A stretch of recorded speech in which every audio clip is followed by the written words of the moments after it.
Hey guys, welcome back to the Prehistoric Life podcast. I'm your host, Eric Crawford, and last time we had a battle against Nanaquisaurus and Krylophosaurus. That was the Christmas special. I'll count this one as a Christmas special too. And you guys can see the title of the episode. I wanted to do something special. I don't know if I've done this episode before, but I couldn't find it anywhere. And like saved audio files, deleted audio files, episodes I've uploaded. I couldn't find an episode on that I did on mass extinctions. Mass extinctions. So I decided to do an episode on the 5 major mass extinctions. Not saying there are not other extinctions that happened, and there were not other mass extinctions. These were the 5 major ones that are like the ones that really shaped life on Earth. Because there was like things like the Great Oxidization Event, which did shape life on Earth, but it was so early on that it was like creatures that oxygen was like poisonous to, they just died off, and that was like half the population, which does sound like a lot, but if you have like 6 or 7 species, it's not that many. But these were like thousands upon thousands of species were dying off, things like that. So we're going to hop right into it. This is a little notes app that I do have of these. My research is not solely, but kind of based on the show Prehistoric Planet. So please go check that out. It is voiced by, what is that dude's name? I was about to say Jeff Goldblum, but that is not right. I'll think of it. What is his name? I'll think of it like when I'm done recording, and it's gonna eat me up or something. So we're gonna start off with the one that was the farthest away. Was the Ordovician Silurian extinction. It happened 400 million years ago. So I will be putting this kind of in perspective onto this. I'll put the mammoth on the mammoth bones. Whoop. Just put. You know what? You want to stay on the floor? You can go right there. So this is 400 million years ago.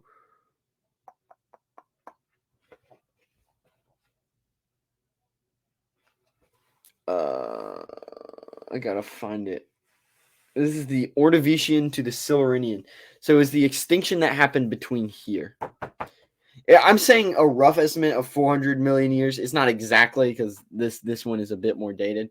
So that's when life was primarily in the ocean. That's when you had the giant squids, the giant death scorpions, trilobites, weird sponges, sea cockroaches, weird I was about to say fungi. Well, I guess probably some kind of weird sea fungi. You had like clams and things like that. So life was primarily in the ocean. And that's whenever you had things like nautilus and big old sea scorpions and the weird top predator of the time and the big old squid. Hang on.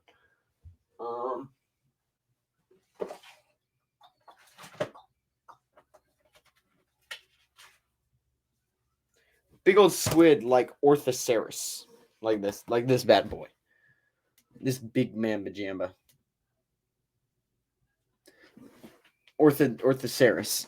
So it's like just giant squids that existed with giant pointy heads, basically. So what's going on? There we go. Format was being read. So that was 85% of life died because a storm froze the world, putting it in an ice age. So there was a giant freak storm that happened due to like discharges in the atmosphere that basically just froze the world, and a lot of species died off just due from being so close to the surface that they just froze to death.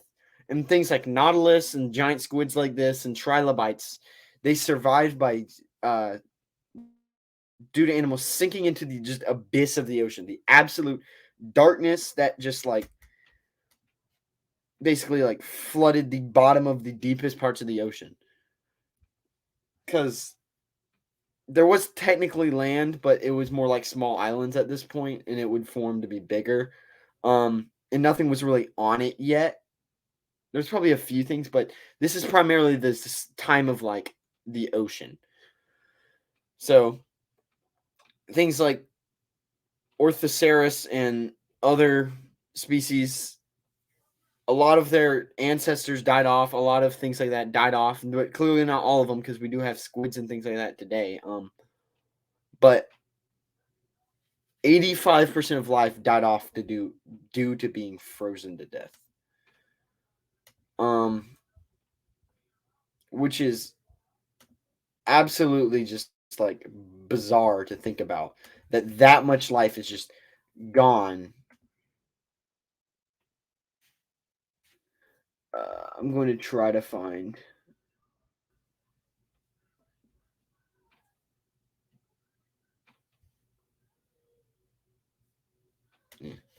Yeah, but like 85% of life died off, and that's relatively medium size for some of these. So we're going to move on to the Devonian extinction.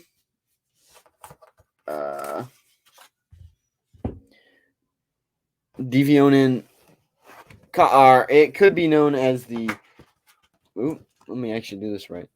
Devonian Camboniferous extinction. There's probably multiple names, but that happened about 365 million years, give or take. It was right here, so literally a whole like time period just broke away, and then there was another mass extinction. So,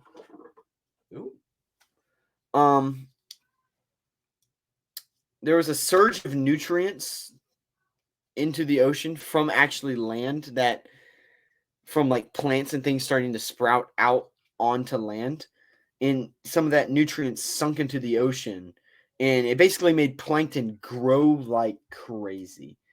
Plankton basically just went haywire and just like spread across a large portion of the ocean, and it grew.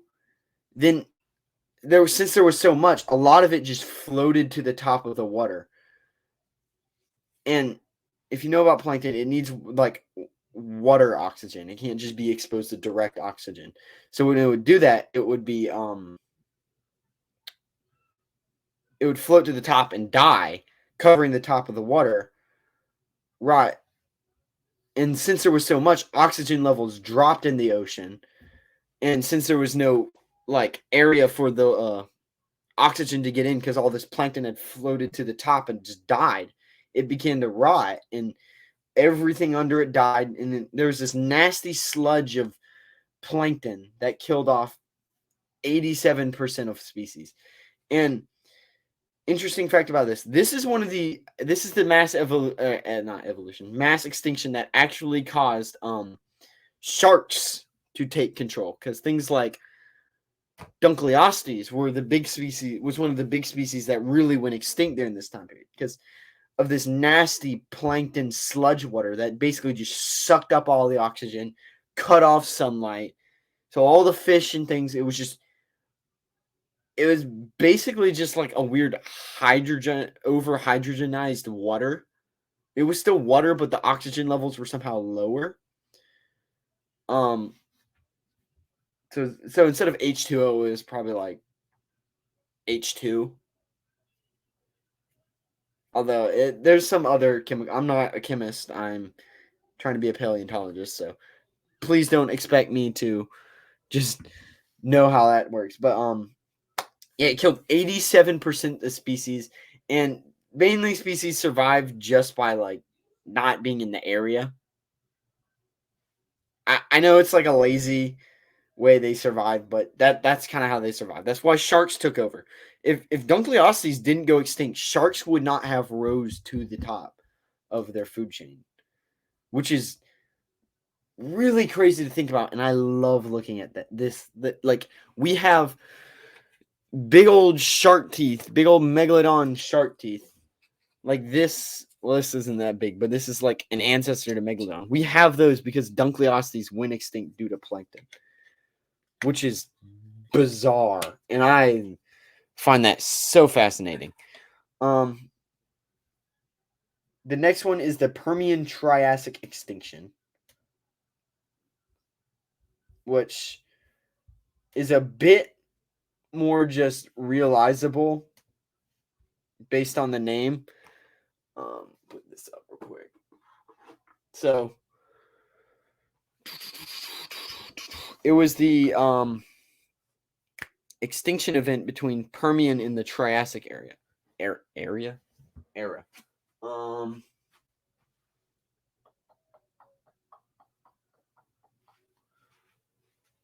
That is actually where things like Dimetrodon. I have this tiny little Dimetrodon. You probably can't see it, but there's a bigger one right here.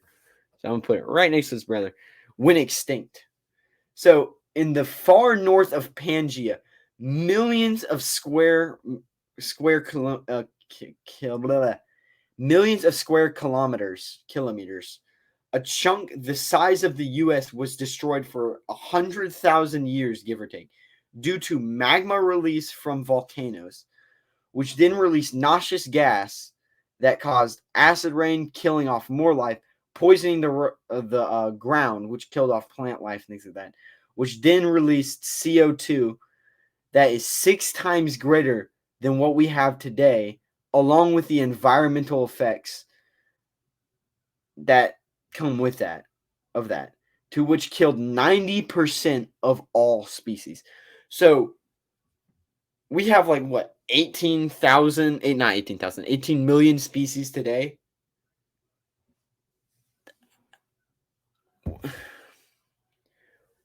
What is 90% of 18 million?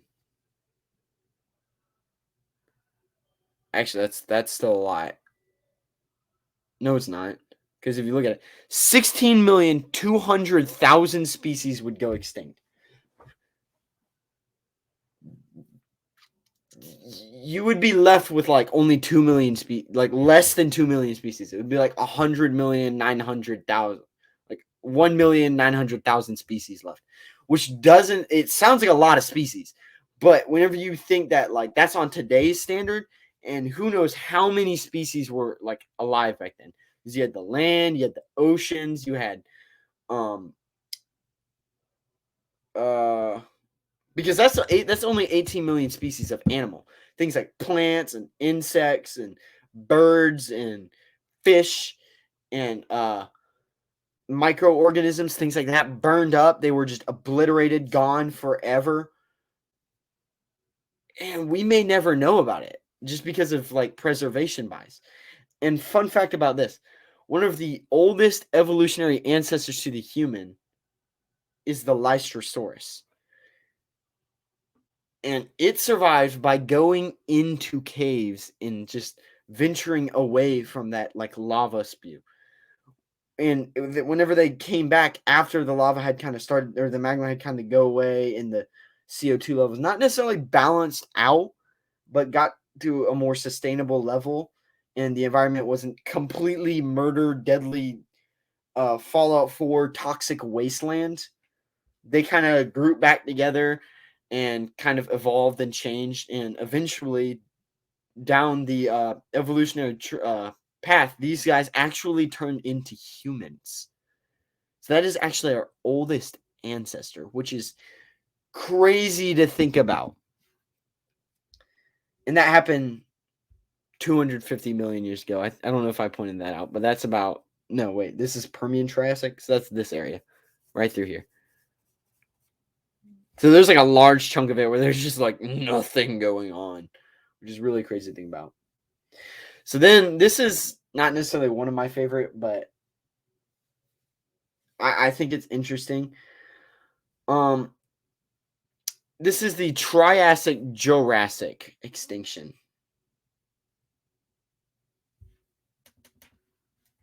I don't really know what species died. What species died during the... Because I don't really know one of them just off the top of my head. Oh. Well, Lysosaurus went extinct during this one. That's a bit sad. Oh yeah. No, this is the Triassic Jurassic. So Permian was like proto lizards. This was kind of the end of that.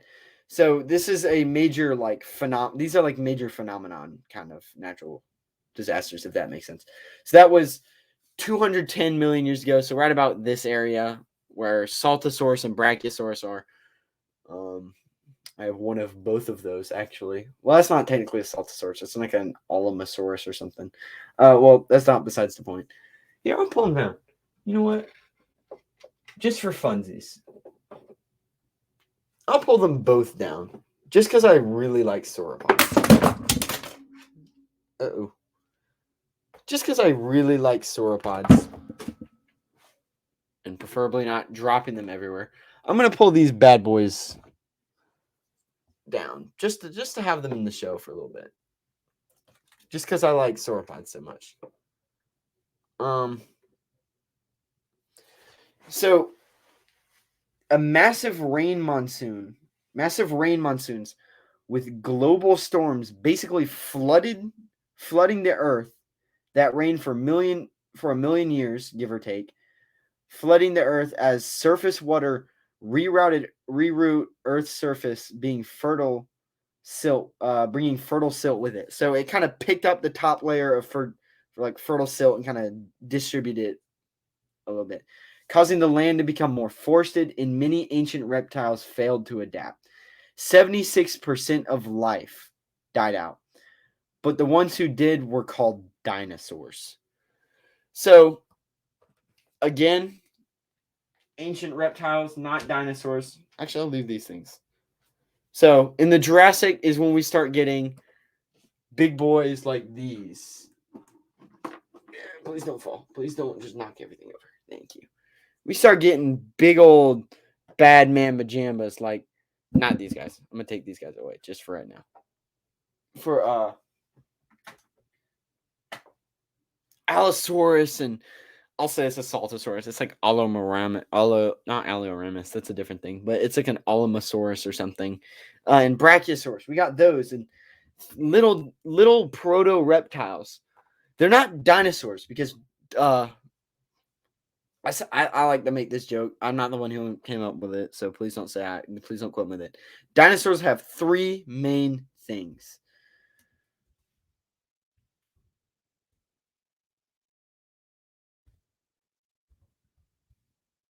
That make them dinosaurs, which make them unique.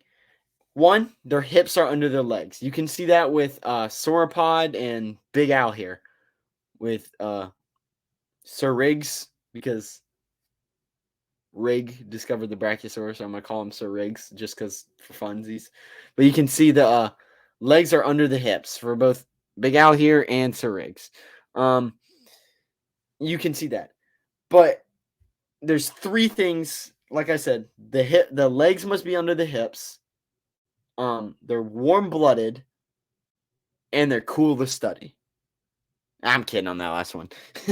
That's just a little joke I'm making, because things like Dimetrodon and Lystrosaurus are just as cool to study, in my opinion. But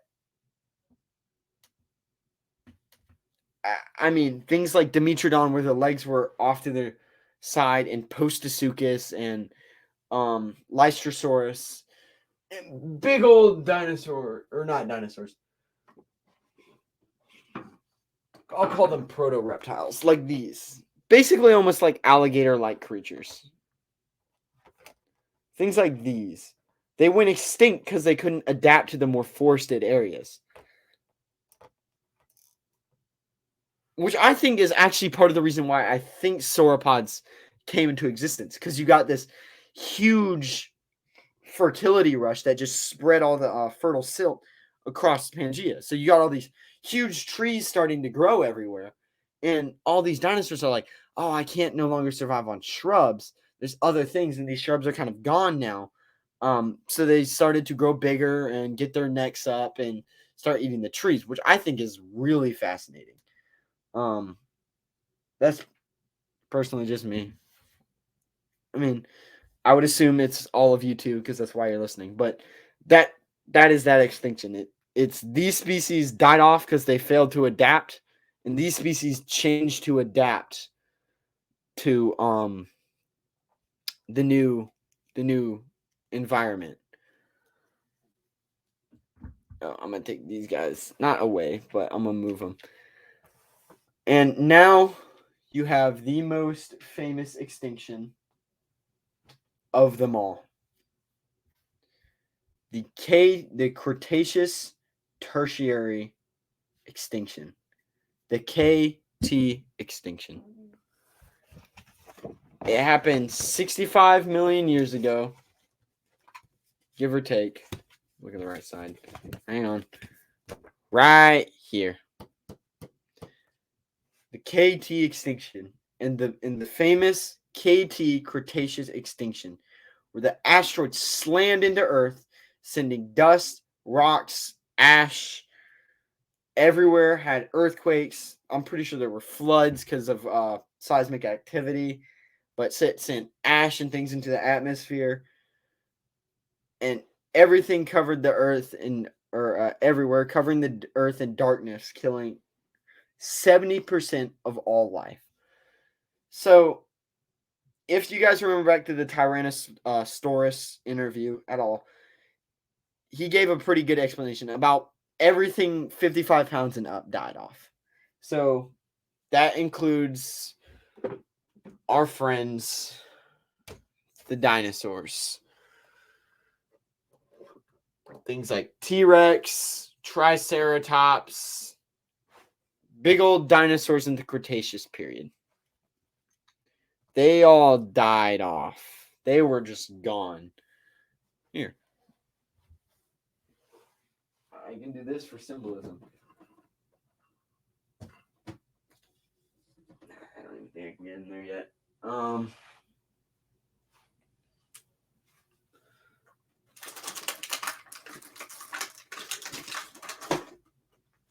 I'll do this for symbolism.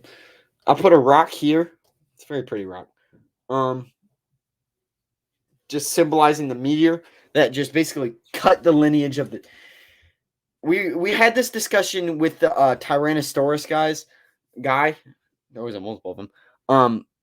They were kind of dwindling down in evolutionary changes, so there is a chance that they would have kind of stopped evolving, but they were definitely just cut short whenever the asteroid slammed into them and killed them all. But here's the thing, only 70% of life. That extinction is actually like the smallest of the like mass extinctions like these, which is crazy. It is the smallest of them.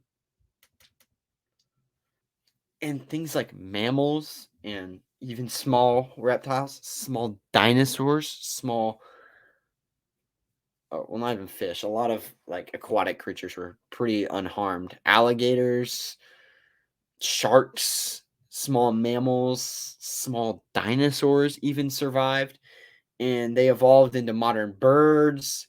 More reptilian creatures resurfaced. Mammals came and they started to evolve. They got really big. They turned into megafauna. So that's like Smilodon and woolly mammoth and things like that. Yeah, I mean that's where we get those big old creatures like megafauna from, is because the lineage of the dinosaurs was cut short by the asteroids. There is a chance that they would have still evolved into existence. That I'm not saying that that's what is the only reason that they evolved into existence, because there is a real big chance, because we were talking about that with the Tyrannosaurus guy, that the dinosaurs would have kind of evolved themselves out. They would have like evolved themselves out. Their diversity was dwindling. You're getting very bare bone species in places.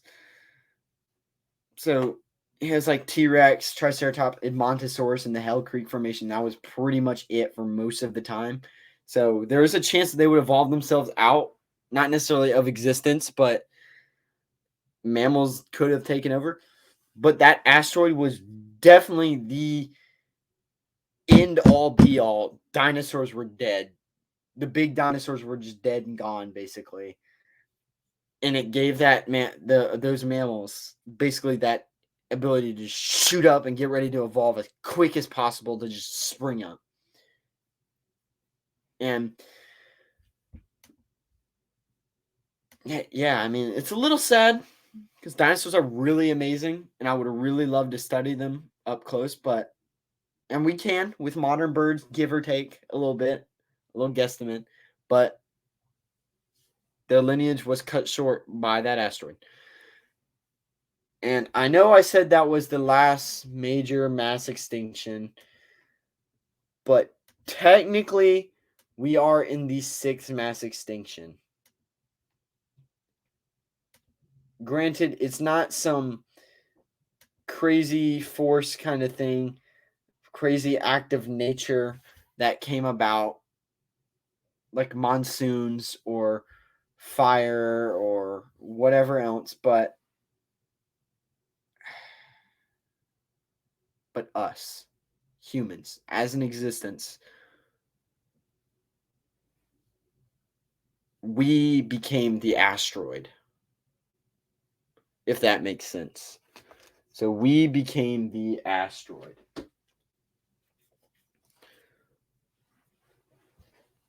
Now, you're probably asking me, well, Eric, what does that mean? What do you mean we became the asteroid? Well, we are in the sixth mass extinction. Scientists really do believe we are in the sixth mass extinction. I would assume it's the Neogene to the Paleocenic kind of mass extinction. I don't know what they've named it yet, but it is basically the hunting of megafauna. Here, I'll use this for semblance. Give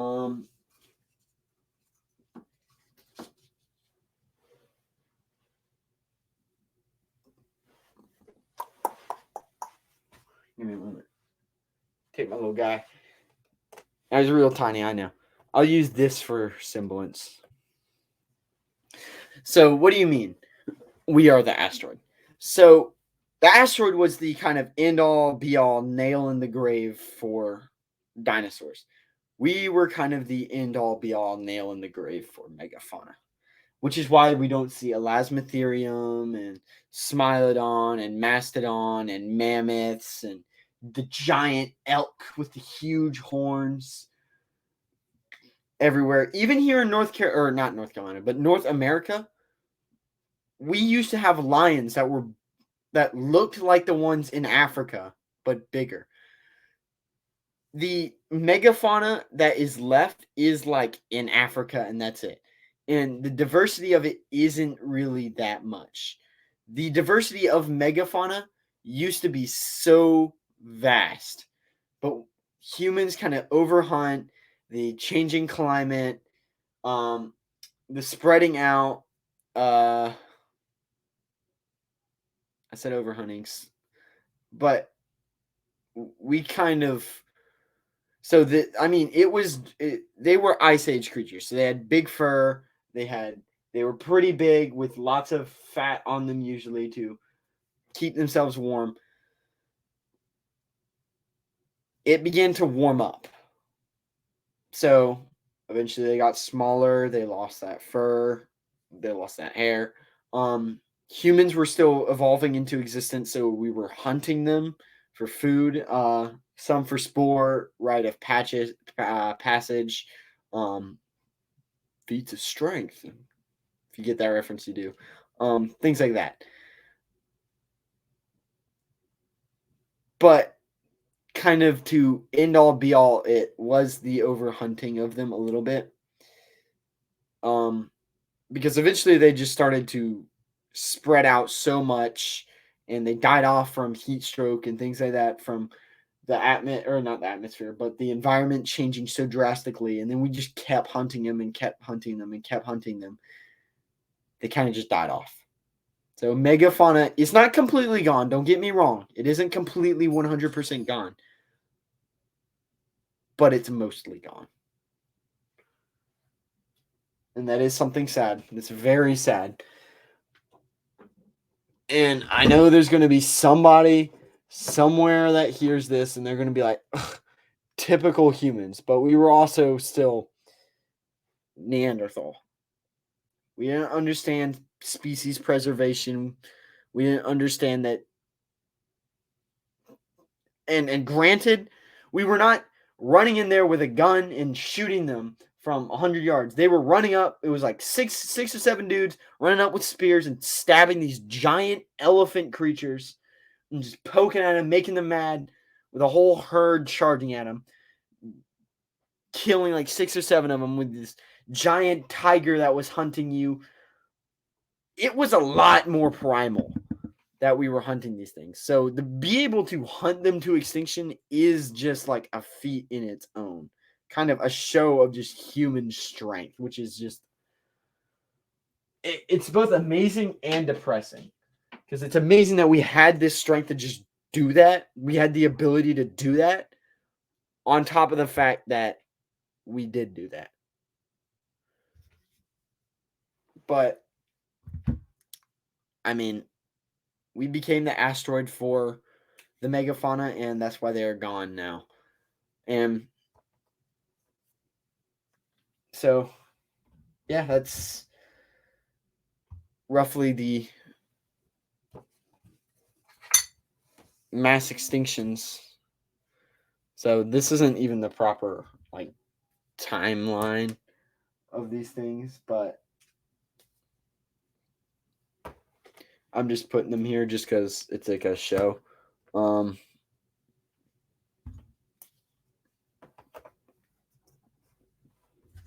So this is kind of how it went a little bit.